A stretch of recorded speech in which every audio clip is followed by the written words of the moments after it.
that I can't shoot at if I'm playing that way. And if I do play that way, then I just forget those holes. I'll go ahead and just try to make par and move on, not try to be the bold player, play the shot that I can't play the shot that I haven't practiced.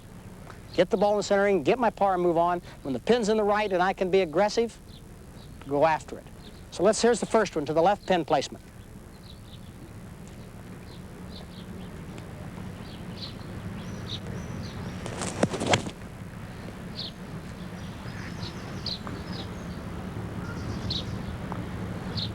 Okay, I've hit the ball to the hole. The ball went pretty straight, but my error was to the right. The ball should end up just to the right of the hole. Now, if I were really playing well and really felt confident of a right to left shot, then I'd aim the ball at the center of the green, which is really the safer shot if you're playing well. Close the club face slightly at address, aim it up the center of the green, and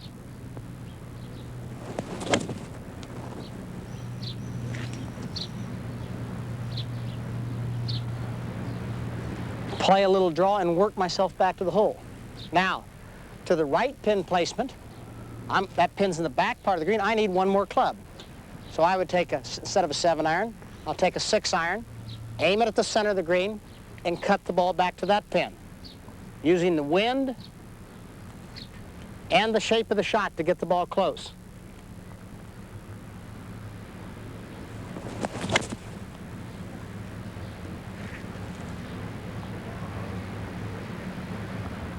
But always playing slightly to the left of the hole to play to the safe side. Playing percentages, playing the right shot, choosing the right shot for you and for the pin placement on the green. It's very important.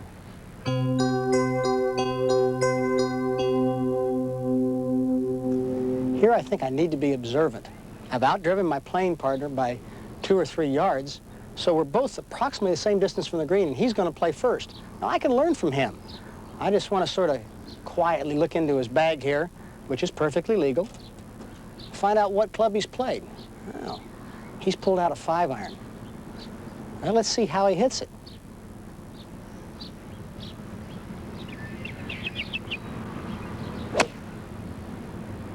Pretty good looking shot. He didn't hit it very hard. He hit an easy 5. He hit it solid. It was the right club. He's up by the hole. Now, what did I learn here? Well, I learned that, first of all, my opponent, well, I know how he hits the ball compared to me, has played a 5-iron. He knows that, or I know that he has hit it solidly. I know that he's played the right club. I now then can make that judgment on my shot. Now, I can do this any place on the golf course. You can't touch your opponent's bag. You can't ask him what club he played, but you can certainly observe and look. And you can do this on the par 3s. You can do it any place on the golf course. So learn from your opponent. Learn from your playing partner. I think it'll help you choose the right club.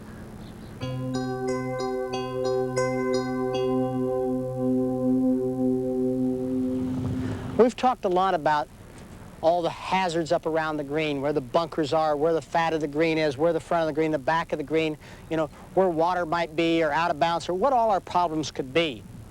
And playing to the safe side and working our way to the hole. But we really haven't said that what we're really shooting at is the hole.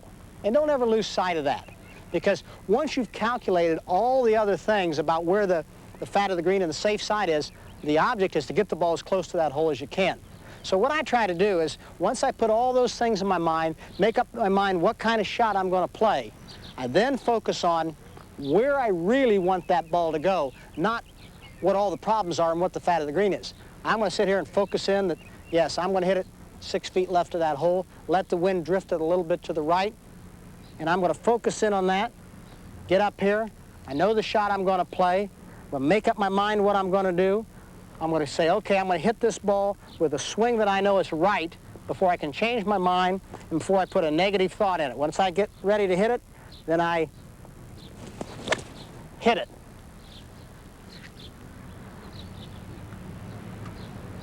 And if I play that way, I find that my results will be closer to the hole more often than not.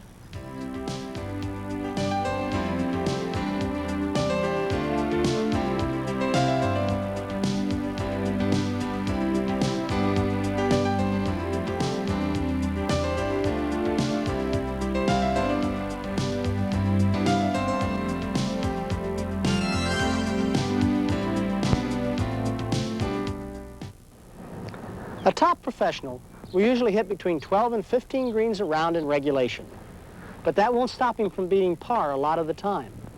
Here's why.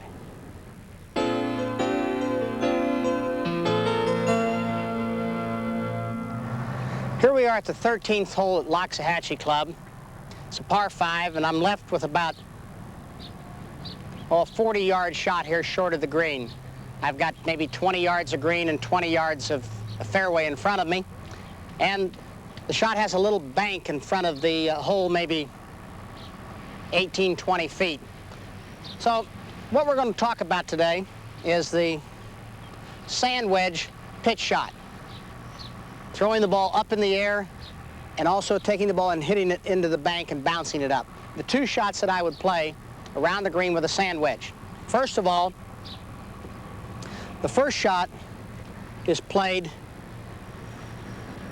with the bounce of the club. In other words, the back end of the club. If you look at this, it's sticking up in the air. And if you would see if it was sitting on a shelf or sitting on the ground, you'd see that that leading edge is about 1/4 of an inch up in the air. Now, that's the way I want to play the shot. I want to make sure that when I contact the golf ball, that this sole of the club is what hits the ground, not the leading edge. And to do that, I make sure that the handle of the club does not pass the middle of my body until after it makes contact with the golf ball. The only thing that hits the ground is the bounce of the club, and the ball pops up in the air. Exactly the same way you would play a sand shot. That's the number 1 shot, and I'll show you what I mean. Doesn't really make a whole lot of difference where you play it in the stance. I played most all my shots somewhere off the left heel for all clubs, so it really doesn't make a whole lot of difference.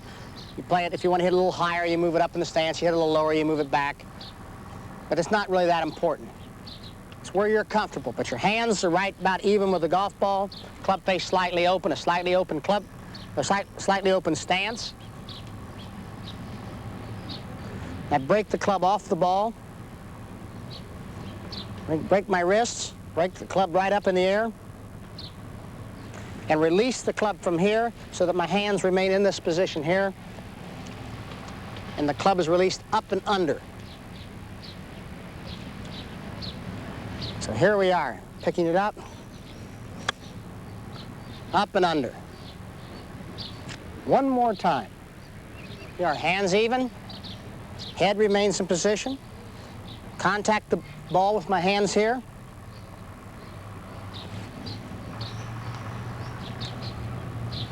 The ball is thrown up in the air and dropped very softly. Now the second shot that I might play from this position, I take the bounce out of play and bring the leading edge into play. By doing that, I move my hands forward, because here I'm going to play a lower shot with a sand wedge. I want to put spin on the ball, and the ball's going to hit into the bank, take one good bounce, and check. To do that, I don't necessarily move the ball much back in my stance. I just move my hands a little forward and my weight a little forward. And I pick the club up fairly abruptly, hold on very firmly with the left hand, and pull that down and across the ball.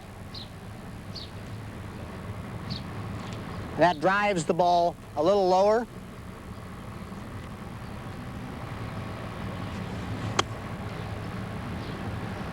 And into the bank.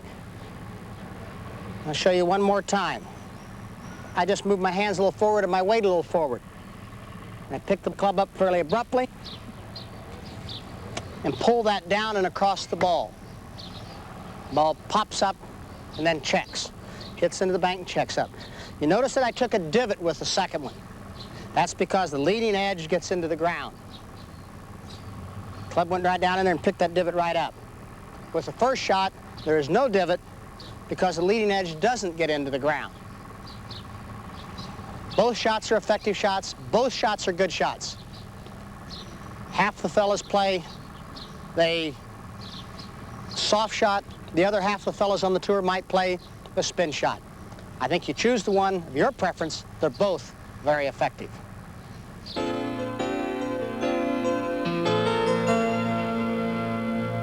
The second club, or the pitching wedge, and third technique I want to talk about is for little shots that, here we are, maybe 10 yards short of the green, and maybe 20 yards of green, and I really don't want to pitch the ball all the way to the hole. I want a little bit more run, but it's a little too far away to be playing a total pitch and run through this area.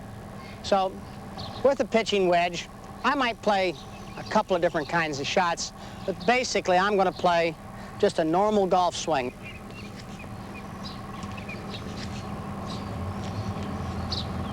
That. Use a little bit of wrist and let the ball run. There are times when I'm going to play it very firm and have very little wrist.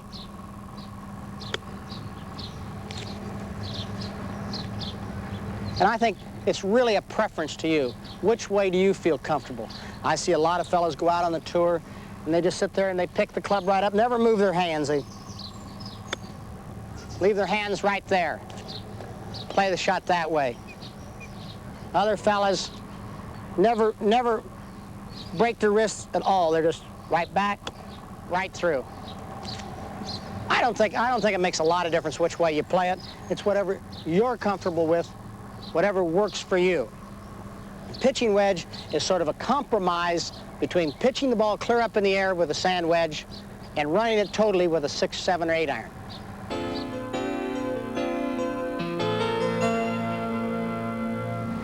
The next shot I want to discuss is a little pitch and run. It can be played with a 6 iron, 7 iron, 8 iron, whatever you're comfortable with playing it off the green. It can be played with 4 or 5 iron, or even up 9 iron or pitching wedge.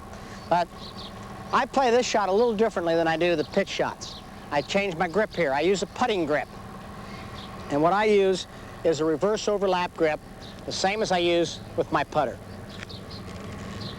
Now there's 2 ways of playing a little pitch and run. And I think that one shot would be to play it exactly as you do a putt, with the club straight up and down, and just use a putting stroke.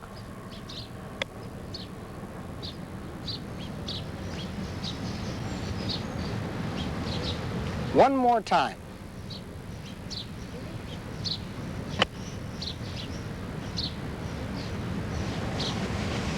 That's a good method. A lot of fellas use that, and it works very, very well.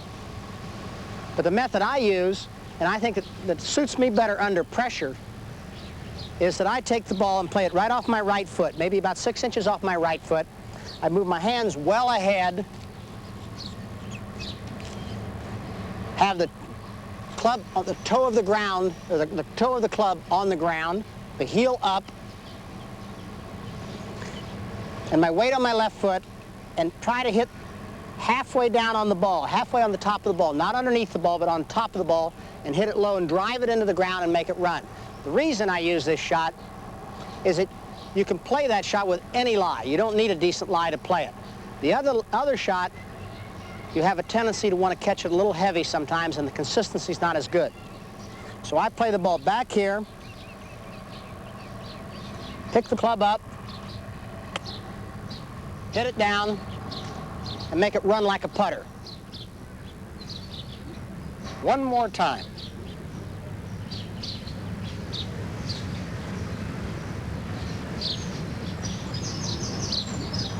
Both shots are good shots. Both shots are effective. Choose the one that you like best for your game.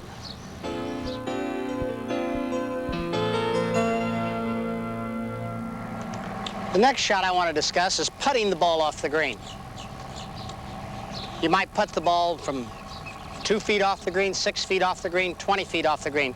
Here I'm about 7 or 8 feet off the green. I've got 50 feet of green to roll the ball on. And it's could be a chip and run shot, could be a pitch shot, could be a variety of shots could be played from here. But I think you choose the one you're comfortable with. And I used to chip the ball all the time from around the green. And my first year on the tour, I'll never forget, I was playing with Arnold Palmer. And he says, "Why are you chipping that ball?" And I said, "Well, I just feel like it's the right shot to play." And I mean, meaning the right shot is meaning that's what is the right thing by the book to play. And Arnold said, well, you know, I've always putted the ball off the green because I never worried about what the right shot was. I always felt like my worst putt would be as good as my best chip. And if you start to think about it, if you putt a ball and you hit it 4 feet from the hole, you felt like you've hit a pretty bad putt. If you chip the ball from 4 to 4 feet or in, you feel like you've hit a pretty good chip. So from a mental standpoint, you know, it's much easier to feel like you're going to get the ball close to the hole with a putter than it is with a pitching wedge or a chip and run or whatever club you choose to play. So I play every shot that I have the opportunity to play with a putter. Of course, that means I can't play it out of the rough, obviously, but if I have any kind of a smooth surface, if I have any place that the ball will run somewhat uniformly, I'll use a putter from off the green. And I do it exactly the same way as I would putt any other putt on the green. I just hit it a little bit harder for the fringe and then let the ball run.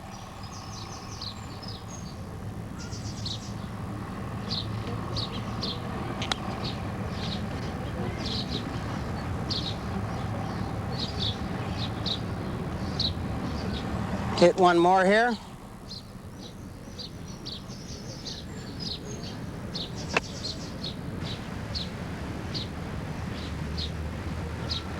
And remember, all I'm trying to do is get the ball up somewhere around the hole where I can make the next putt.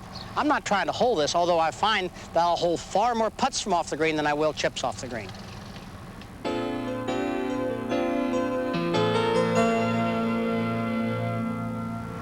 Well, now that we've talked about how to play all the shots around the green, whether we play a pitch shot, whether we play a pitch and run, or whether we play a chip and run, or whether we play a putt from off the green or a Texas wedge, we got to figure out, when do you use them?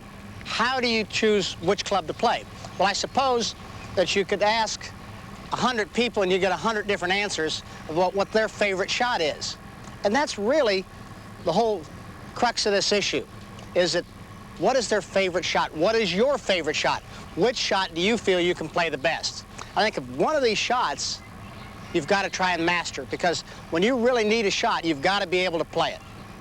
Now, obviously, it won't work for every situation, but it'll work for most situations. And I think probably the most reliable of all of them is a sand wedge. 90% of the pros play 90% of their shots around the green with a sand wedge because they can carry the ball over most all the trouble. They can carry the ball to the hole, they can put spin on it, they can hit it dead, they can play a variety of shots. Some of the fellas play it with pitching wedges, and usually pitching wedges, you're carrying the ball onto the green, but you're getting a bit more run. You're letting the ball run. Some fellas will play the little pitch and run where they take a little 6 or 7 iron and they run it, land it short of the green, and run it on up to the hole. Or from off the green, even this far, which is 20 yards, they might take a putter and run it on up. I don't care which shot you choose to use. Choose the one that is best for you and you're comfortable with, and when you get in a tight situation, you think you're going to get a good result.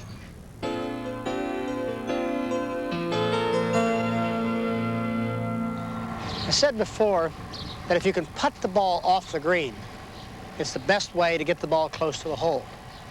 Well, here are 2 little shots just off of the fringe where you can't really hit a putter. But there are other clubs that make the ball react very similar to a putter. First of all, is I take a shot here on a lie that's maybe 6-8 inches off the green, and I try to take a sand wedge and make it react like a putter. How do I do that? Well, I take a putting stance, putting grip, take the sand wedge, and make sure that I use the leading edge and hit it right into the middle of the ball. Use this leading edge. Why not? You say, why wouldn't I use a putter? Well, the putter's got this big flat surface, and the leading edge has got a sharp penetrating surface. And anything that we have in the way, it will penetrate through. So we use a sand wedge just off the green and make it play just like a putter.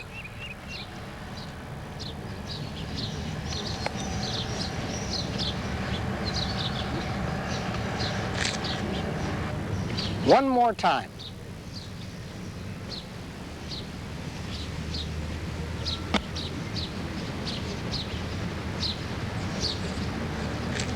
Now the second shot, I sort of learned it from Tom Watson. He calls it his scuzz shot. What that means, I don't have any idea. But what it is, you just sort of make some sort of an ugly swing at it, the ball just runs out there like a putter, just gets out of the high rough and runs like a putter. And the way he plays it most of the time with a pitching wedge or a 9-iron. Plays the ball up off his left foot, his hands even with the ball, club face square.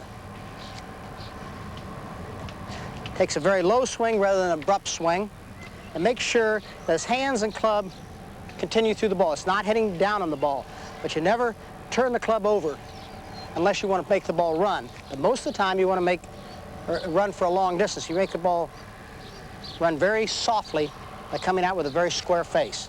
And it's played somewhat like this.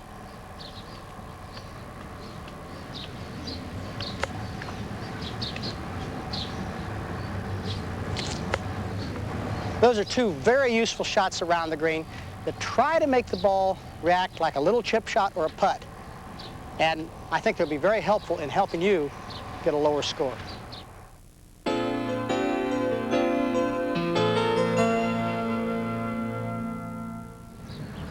Here we are to the right of the 13th green at Loxahatchee in a grassy hollow, having to play a pitch shot over a bunker to a pin that's set on the downslope on the other side. The shot's a relatively difficult shot, but one that can be made with good technique. The technique of the shot is the same as I use when I play a sand shot or any other pitch shot around the green. I want to make sure that I use the sole of the club into the ground and not the leading edge. And as you can see, the leading edge is about 1/4 of an inch off the ground. That means that the club, as it was sitting on the shelf, was just like this. And to play that, I want to make sure that I repeat the way the club was sitting on the shelf by not letting the handle of the club pass the middle of my body until after I make impact with the ball.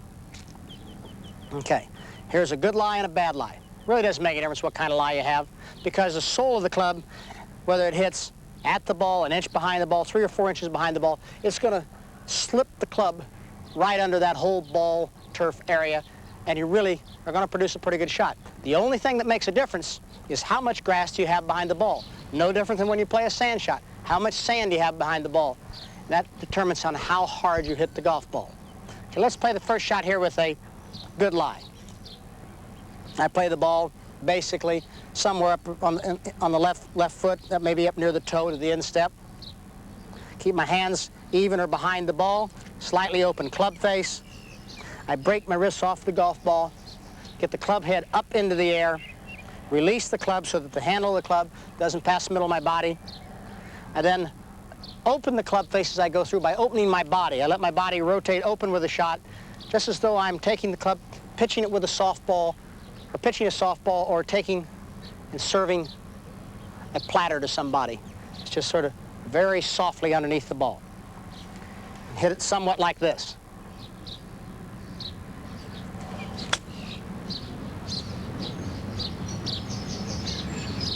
One more time. Keep my hands even or behind the ball. Release the club so that the handle of the club doesn't pass the middle of my body. I then open the club face as I go through by opening my body. Or if I have a bad lie, I take a little longer swing because I have a little bit more grass, but I play essentially the same shot.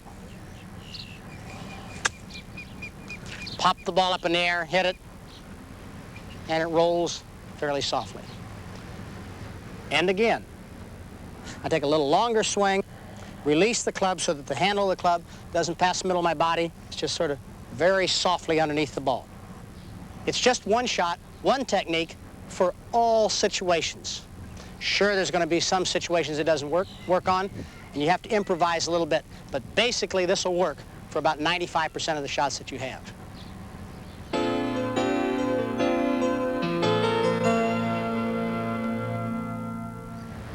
I think we've covered how to play a bunker shot pretty well in Golf My Way 1, but let me just review slightly. Obviously, we're using the sole of the golf club, just slightly open club face. Sure, the handle of the club does not pass the middle of the body until after you make contact with the sand. And we swing the club up fairly abruptly. Make sure we follow through and release the club. Very simple, pretty much. Here we are, boom, right here.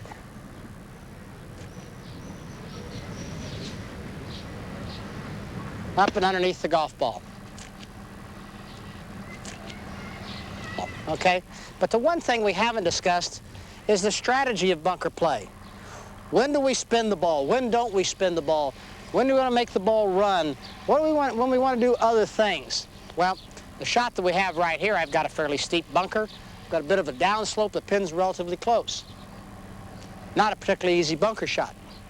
So I might want to put a little bit more spin on this shot than one where the pin would be maybe 30 or 40 feet back into the green. Well, how do we go about doing that? Well, to put a little bit more spin on a ball, I'm going to hit a little closer to it, have a little bit more open club face, and pick the ball, club up a little bit more abruptly. That will put not as much sand between the club and the ball. It'll be coming at a little bit more of a descending angle. That'll put a little bit more spin and will give it a chance to stop better. Something like this.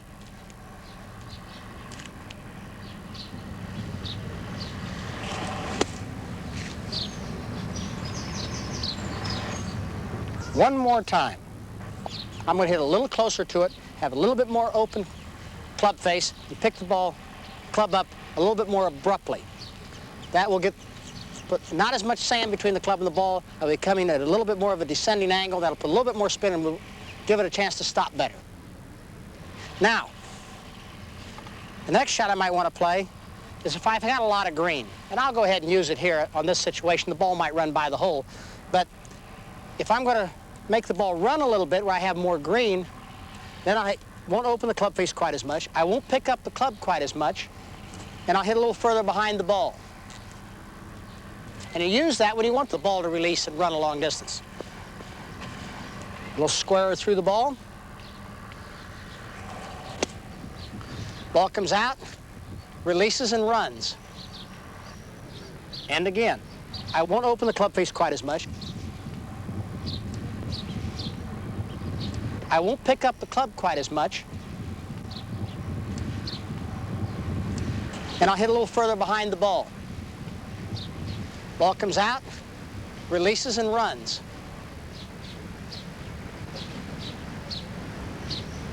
Now, we also might have a buried lie. Ball could be fried egg or a bad lie or anything. Now, I play that shot a little differently now, and then I picked up a little bit from Greg Norman. And Greg uses the heel of the club to get into the sand. What part of the club will penetrate the sand the most? And probably this little point right here of the heel. So instead of playing straight up, I move down where I penetrate the sand with the heel of the club. Open the club face rather than shut the club face. Bend over more, get a little further away from it. Pick the club up and drive that heel into the sand. With an open club face, the ball comes out fairly softly.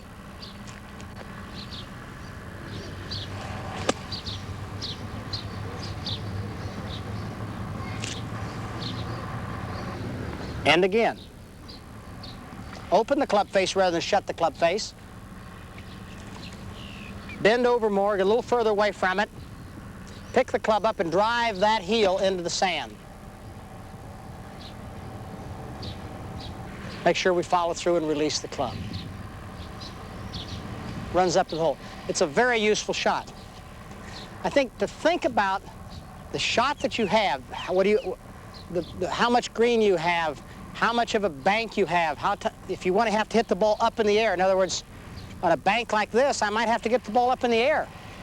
So I don't want to be hitting the shot and hitting a low bunker shot. I've got to get it up. So to get it up, I might play it a shade more up in my stance. If I want to hit it lower, I might move it back in my stance to make it run.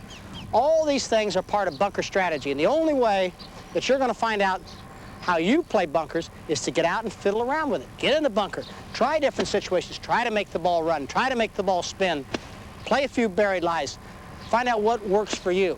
Try all these different techniques, but remember, the end result is try to find the best technique that gets the ball closest to the hole. After all, that's what we're trying to do.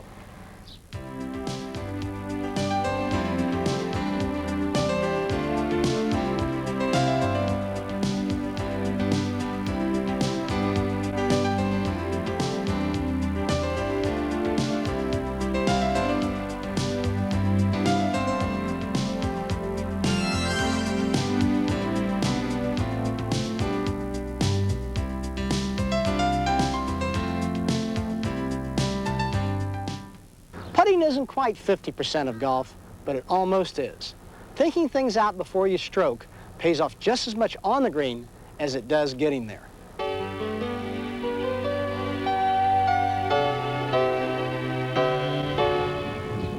Most people think putting starts when you arrive here on the green.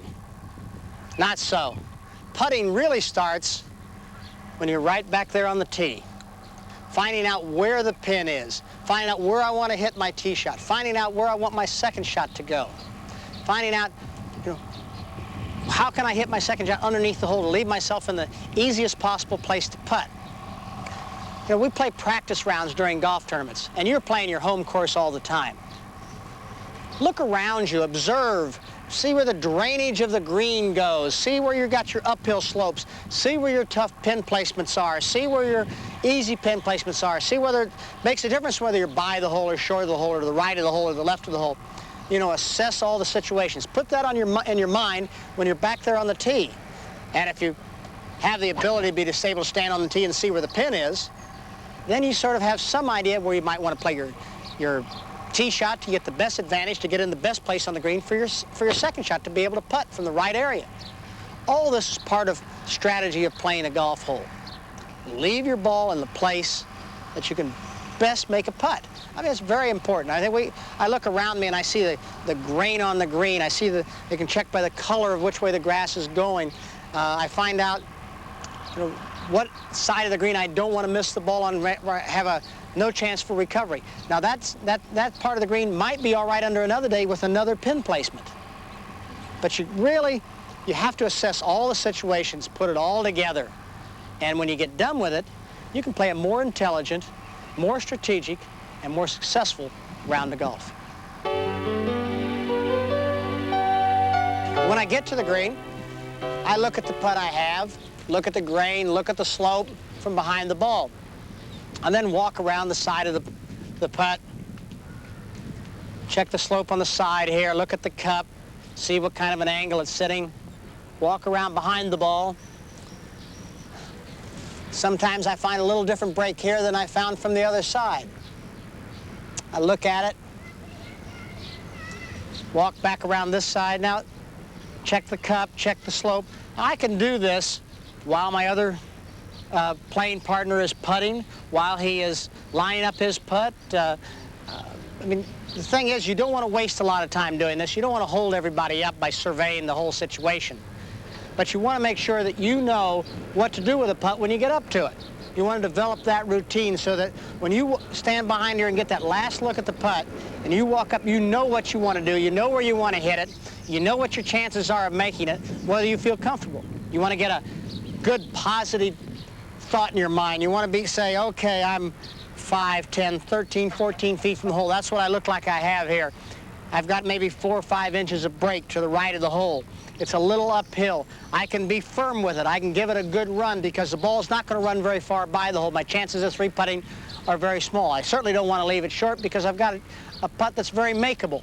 You get all those things in your mind. You get them firmly in your mind, and when you walk up to the ball, you take a couple of putting practice strokes, about a 13 or 14 foot stroke. You get that in your mind, you get it in your hands, you get that feel there. So when I walk up to that ball, I know what I want to do. I know I want to be positive. I want to get all the other things out of my mind, and my whole objective is to make this putt. So as I stand over the putt here, I get in my mind that I'm going to hit it. I know where I want to hit it, and then I hit it.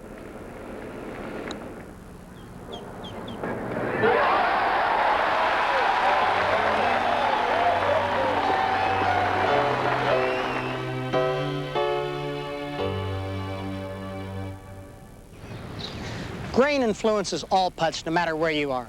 Even if you can't see it, it's there.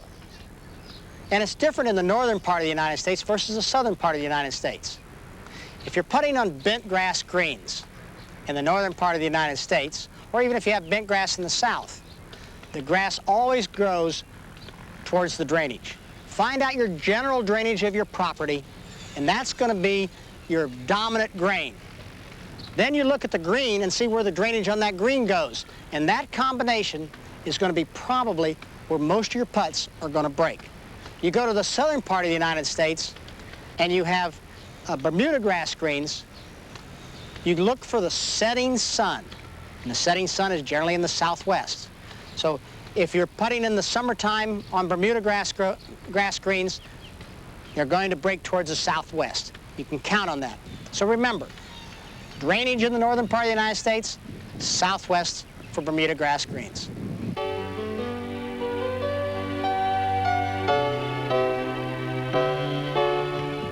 The long putt. What do you really try to do on a long putt? Realistically, are you thinking of holding a putt from this distance? Or are you really trying to two-putt it? Well, I think realistically, anytime you have a putt that's going to go up a hill, break to the right, go down a little hill, up over a rise, come down a hill, and break left, you're not really thinking of holding it. What am I thinking of? I'm thinking of trying to get the ball close to the hole, shoot as low a score on this hole as I can, and get down in the least number of strokes. Obviously, two-putt is my thought. Distance is the important thing. And whether we want to leave the ball short of the hole or beyond the hole, what's the next best putt to leave ourselves?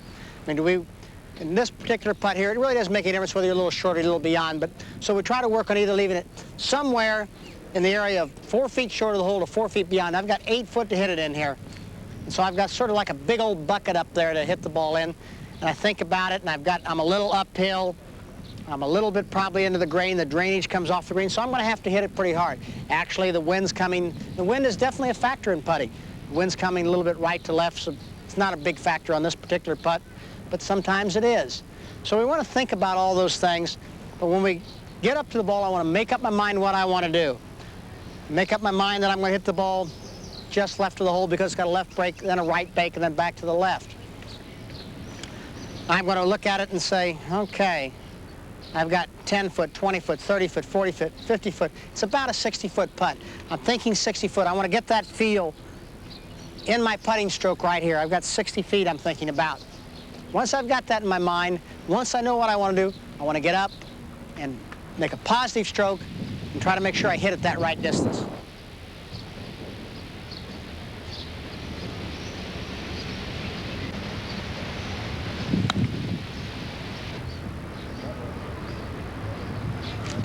Okay, now that's a pretty good putt.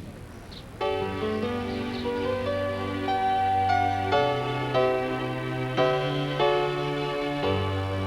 little 3-foot putt. Probably one of the most difficult shots in golf, but really should be one of the easiest. Why is it one of the most difficult? Because it's embarrassing to miss it. You stand up over it, you know you should make it. Your partners know you should make it. Everybody knows you should make it. And then you stand there and say, gee, if I miss this, I'm going to be embarrassed.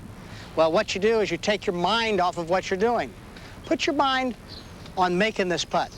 Once you miss it, there's no way to recover from this shot because, you know, well, how are you going to recover? By hitting a 6-inch putt into the hole? You've got to make this putt, and you've got to make them all. Sure, you're going to miss one every once in a while, but for the most part, let's be positive.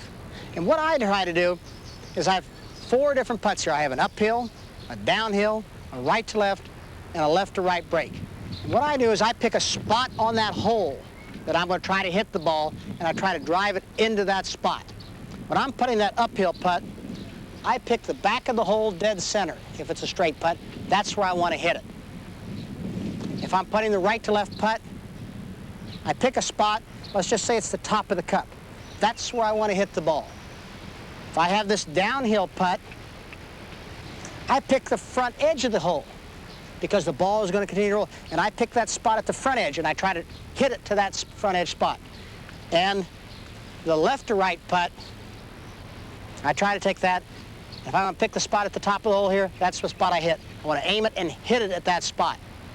Obviously, up the hill, I pick the back of the hole because I want to make sure that I get it up there and into the hole. Downhill, I pick the front of the hole because I want to get it just over the edge. And I hit it medium firm on both the side hill putts. That's how I putt short putts. Stand here, make up my mind what I want to do, aim it at that spot in the back of the hole, and hit it there. I pick the spot on the right edge of the hole, aim it, and hit it in there. I've got the putt going down the hill. Now I'm going to try to hit it at the front edge of the hole. Aim it there, and hit it there. Now the putt left to right, I'm going to aim it at the left side edge of the hole, sit my putter there, make up my mind I'm going to do it, and hit it there. Now if you can be positive on these little short putts, you're not going to miss very many of them. But if you're worried about missing them, you're worried about being embarrassed, you're going to miss a lot of them. So be positive. Pick a spot and drive it home.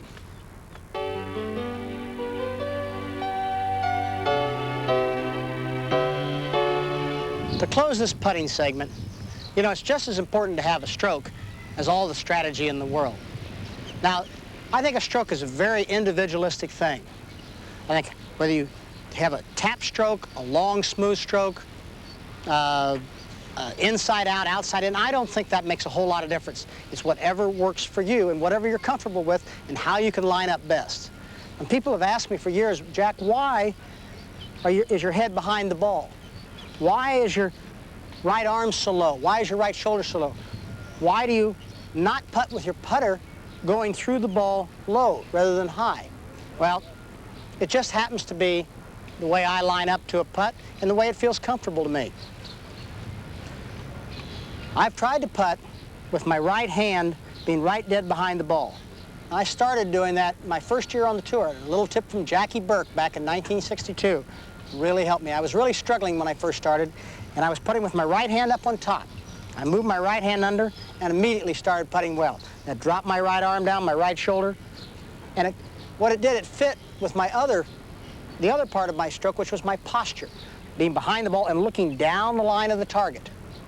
I've always looked down the line of the target, behind the putt, and my right arm and right hand has sort of acted like a piston, back and forth, right here, right down the line of the target. My left hand has just kept everything solid.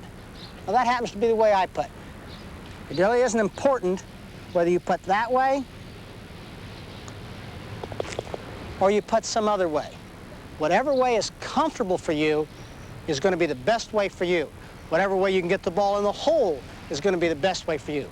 That happens to be the best for me, and I get the ball in the hole better that way than any other way.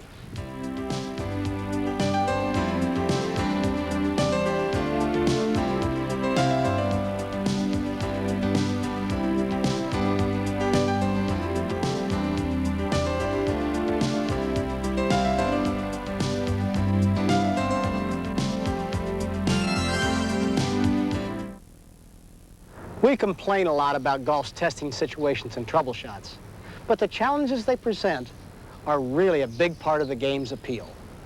Let's look at the best way to meet them.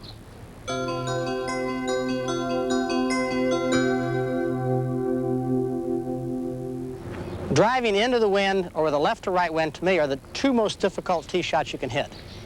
I think driving with the wind behind you or the wind off the right is very easy because it's very natural to make a nice full swing, make a nice complete backswing, and hit the ball from the inside.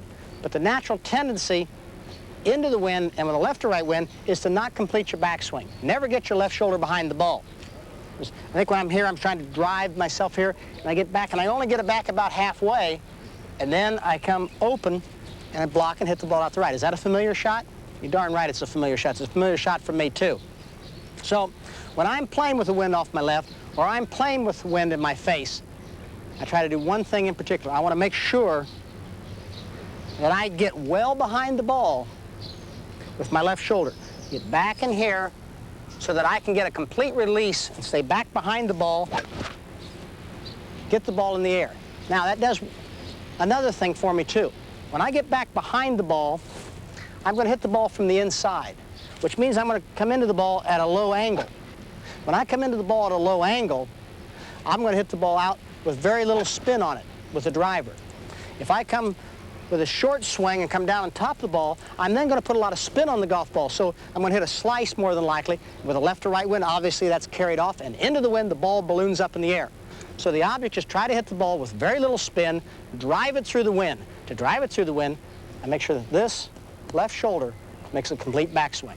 I'll show you what I mean.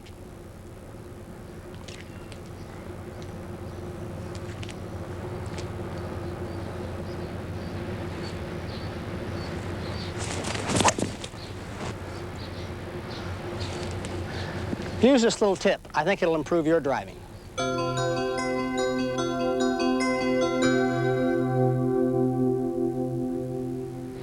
Here we are again at the 9th hole at the Loxahatchee. 431-yard par 4.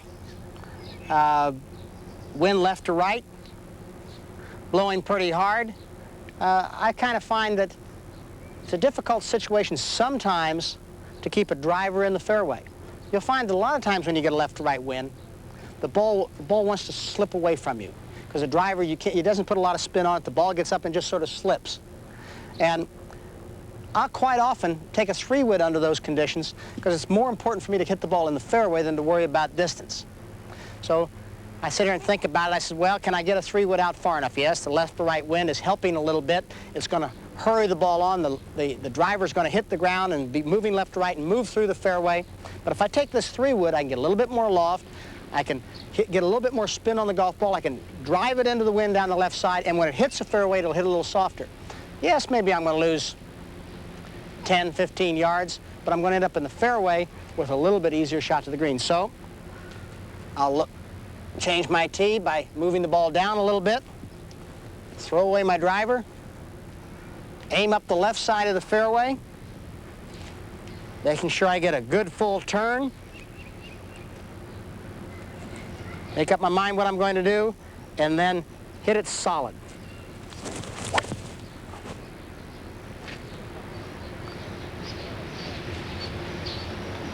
Nicely in the fairway, in play. You know, I think the hardest thing to do is to step up to a tee and be uncomfortable with the club you have in your hand. If you're uncomfortable with a driver, switch to a 3-wood. If you're uncomfortable with a 3-wood, switch to a 4-wood or to a long iron. Particularly in pressure situations, if you need to put the ball in play, don't play a club you're uncomfortable with. Get it in play. Get off the tee. Get past the awkward situation. Then you can go play golf.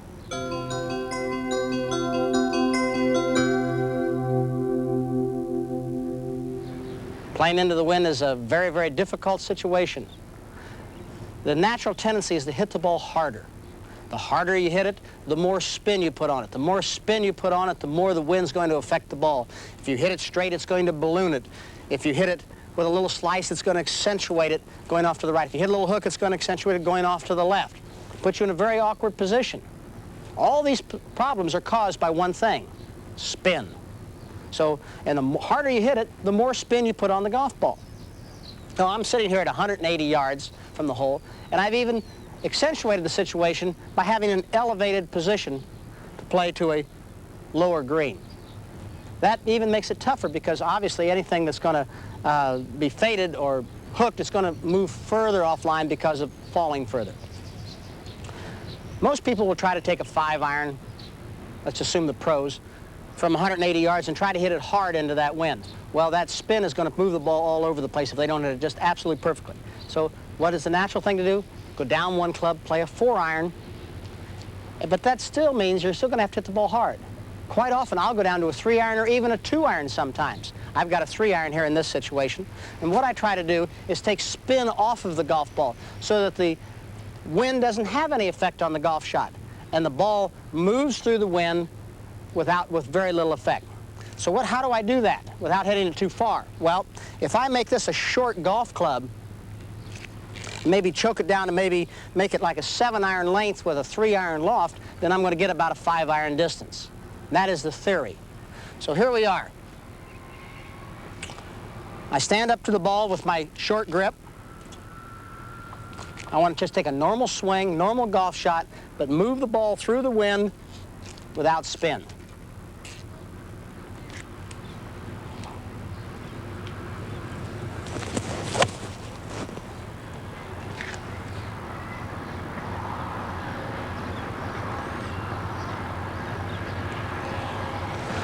That ball landed a little short of the green and rolled onto the green.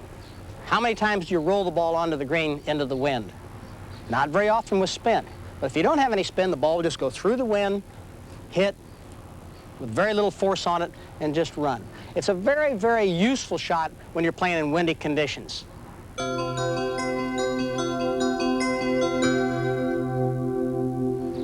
know, when you're playing in the wind, you're not always as lucky as we are in Florida, where you have a pretty consistent wind, and the wind, you throw up some grass and you can pretty well tell which direction the wind's blowing. A lot of times you're playing in the trees, and you bend down, you throw up grass, it goes one direction, the trees are blowing another, the flag's blowing another direction, and you really don't know what to do.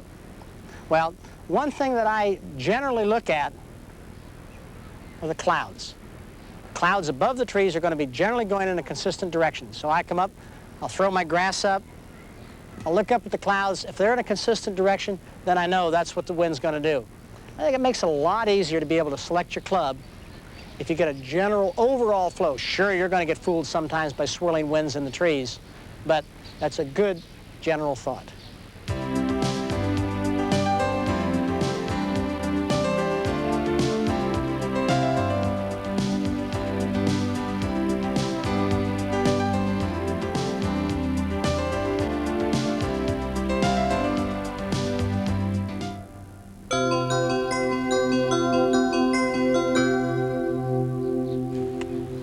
The rough. Awful stuff in it, but sometimes you get in it.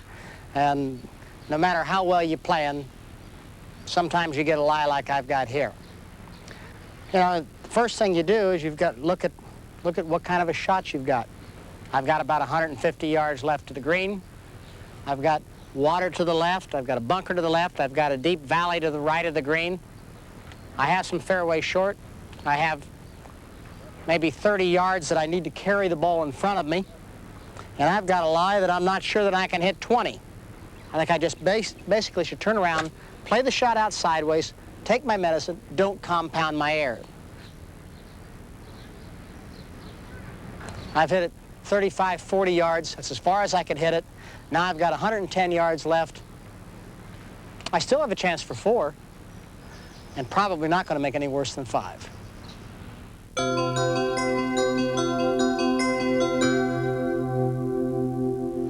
When you're in the rough, there's a technique of how to get the ball out. But I think first you've got to understand what really happens to a golf club in the rough. What happens is, when you hit a shot with a normal golf swing, you're generally hitting the golf ball from the inside. Your club comes in at a low angle, starts catching on the grass, and the hosel of the club is what really hangs up. It hangs up, turns the club over, and generally speaking, the ball will come out low left.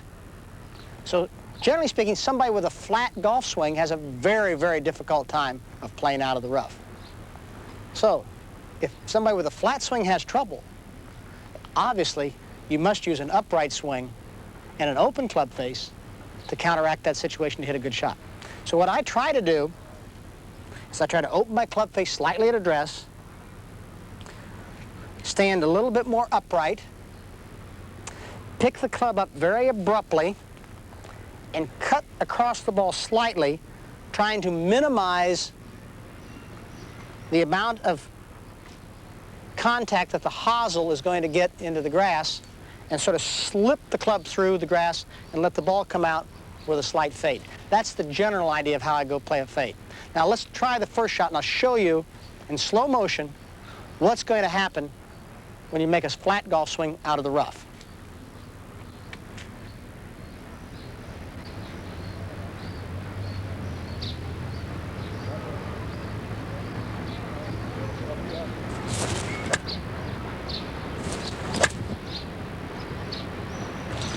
Turn the club face over, ball's left, boom, into the water. Now, if I take basically the same lie, which was a reasonable lie in the rough, it doesn't have to be a bad lie to get that kind of a thing. Can't even get a reasonable lie in this rough. Now, I try the same basic lie, open the club face slightly, play the ball up in my stance a little bit, take a very upright swing, stand up tall, and cut across it then the ball should slip out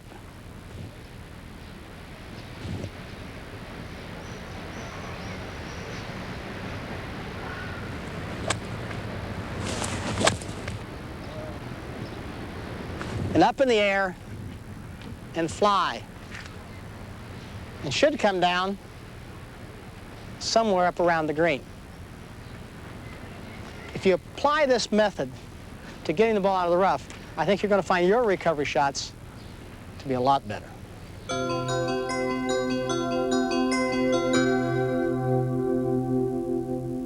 There are two basic techniques that I use for playing shots out of the rough, and they're really dictated by what shot I have to play.